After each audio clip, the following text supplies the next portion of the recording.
दोस्तों आज पूरी दुनिया कोरोना वायरस जैसी महामारी से जूझ रही है। हर तरफ इतना खौफ देखने को मिल रहा है कि इंसान अपने घरों से निकलने में भी डर रहा है। साथ ही पूरी दुनिया की अर्थव्यवस्था ठप पड़ चुकी है।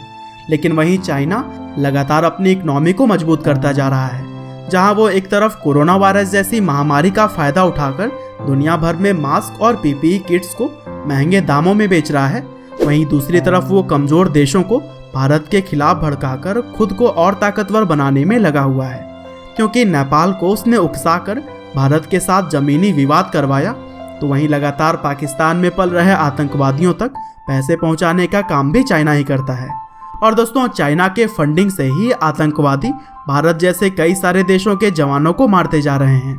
और ऐसे में जब कभी भी हम अपने देश पर होने वाले हमलों और उन हमलों में मारे गए जवानों की मौत के बारे में सुनते हैं तो हमारे दिल दहल उठते हैं। लेकिन दोस्तों आपसे एक सवाल है कि क्या आपको नहीं लगता कि हमारे जवानों के मौत के जिम्मेदार कोई और नहीं बल्कि हम लोग खुद हैं? जी हाँ, आपने बिल्कुल सही सुना।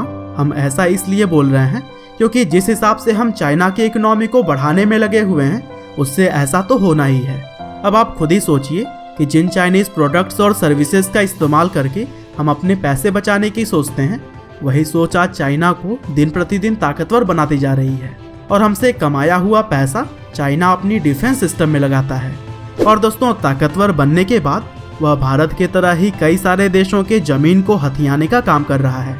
और दोस्तों इन सभी बातों से यह तो साफ है कि हम अपने पैरों पर खुद ही कुल्हाड़ी मार रहे हैं। और इतना ही नहीं, यह कहना भी गलत नहीं होगा कि खुद कुल्हाड़ी तो मार ही रहे हैं, लेकिन चाइना के इकोनॉमी में भी सहायता करके नई कुल्हाड़ी उन्हें खरीद कर भी दे रहे हैं। और दोस्तों क्या आपको पता है कि ईस्ट इंडिया कंपनी जब भारत आई थी तब उनका पहला मकसद व्यापार करना ही था। लेकिन व्यापार के झांसे में हम ऐसे फंसे कि उन्होंने पूरे देश पर ही कब्जा कर लिया।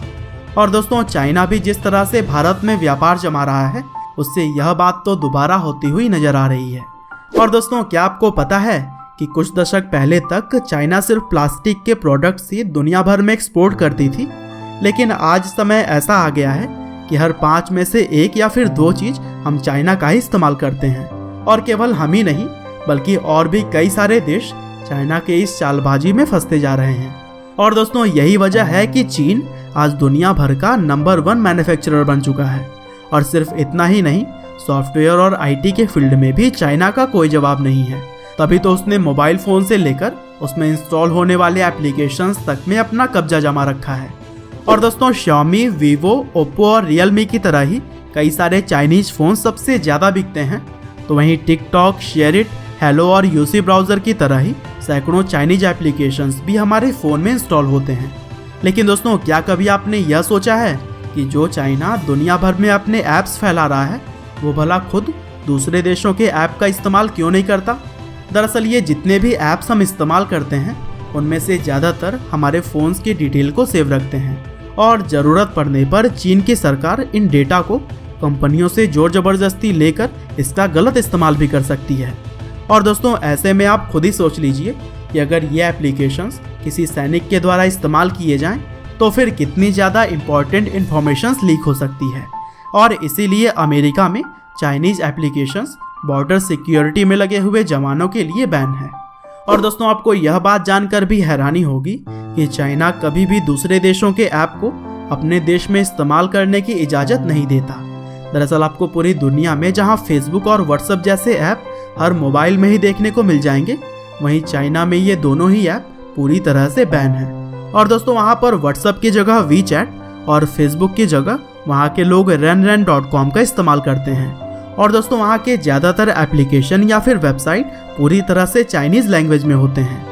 और दोस्तों अगर बात करें सर्च इंजन की तो वहाँ पर गूगल का इस्तेमाल ना करके खुद का ही एक सर्च इंजन बनाया हुआ है जिसका नाम है baidu.com। और दोस्तों इन्हीं सभी वजहों से मैं यह कह रहा हूँ कि हमें अपनी आँखों को खोलने की ज़रूरत है, क्योंकि आत्मनिर्भर भारत के बारे में जो हम बातें करते हैं वो तभी बन पाएगा जब हम इस तरह का इंफ्रास्ट्रक्चर डेवलप करेंगे जहाँ पर हमारे ही देश की अधिकतर चीज़ें हम इस्तेमाल करें। हाँ, हो सकता है कि ऐसे कदम उठाने में हमें थोड़ा सा समय लगे, लेकिन आज से इसकी शुरुआत हमें कर देनी चाहिए। और दोस्तों रही बात अगर एप्लीकेशंस या फिर सॉफ्टवेयर्स की, तो वो तो हमारे हाथ में ही है। हम ऐसे एप्लीकेशंस का इस्तेमाल क्यों करें जो कि हमारे देश के हित में नहीं है। बाकी दोस्तों उम्मीद है कि आपको हमारी यह वीडियो जरूर ही पसंद आई होगी, और अगर हाँ तो इसे ज़्यादा से ज़्यादा लोगों तक पहुँचाना आपका कर्तव्य बनता है। और आप अपनी राय भी हमें कमेंट बॉक्स में ज़रूर बताइएगा।